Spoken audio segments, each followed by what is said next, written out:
I met this lady earlier today who told me that she was 47 years old, and I would not have pegged her for a day over 33. And that's when I said to myself, I really have to start sleeping at night and taking better care of the one body that I know that I have. I don't know what happens after we leave this earth. Truly, I don't. But what I do know is that I have this one body right now, and I should probably start taking better care of it. My name is Maisal. Welcome to Money on the Go, where I talk all things money.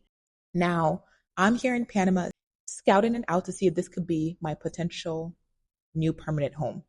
I'm here seeing it, doing my due diligence, walking around, driving around, seeing if this is a place I could potentially want to live. Currently, I'm staying in a 2-bedroom, 3-bathroom Airbnb in a very busy part of the city. I'm here in Panama City. Eventually, I will go out to other parts of the country to see if I like the slower pace of life more, but I decided to start out in Panama City because I'm in the mix of the city center. This Airbnb cost $34.58 a day, which means for the week, it was $242.02 for my Airbnb for my lodging. I like my Airbnb location because it's close enough to several transit lines, even though I still need to get myself a MetroCard.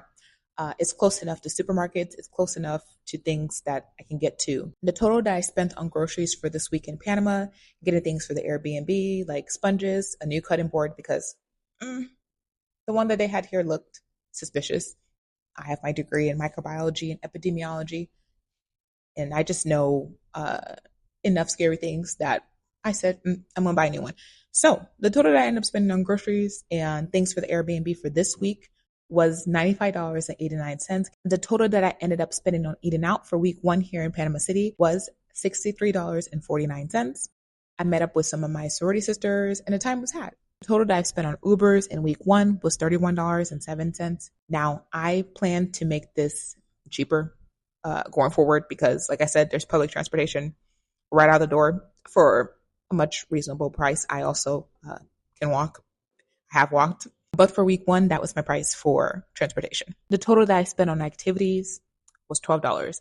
I decided to do a walk-in tour. I think walking is one of the best ways to really get a good look of where you're at, the city, and things available to you. And so I decided to do a walk-in tour with the Casco experience of Casco Viejo, and I had a great time. My tour guide was Natasha. She did a great job showing us around Panama, more about the history of Panama, and I enjoyed it. The total I ended up paying for that was $12. It's a tipping system, but usually around $10 or higher. This brings my total for week 1 in Panama to $444.07. Now, was this higher or lower than you expected?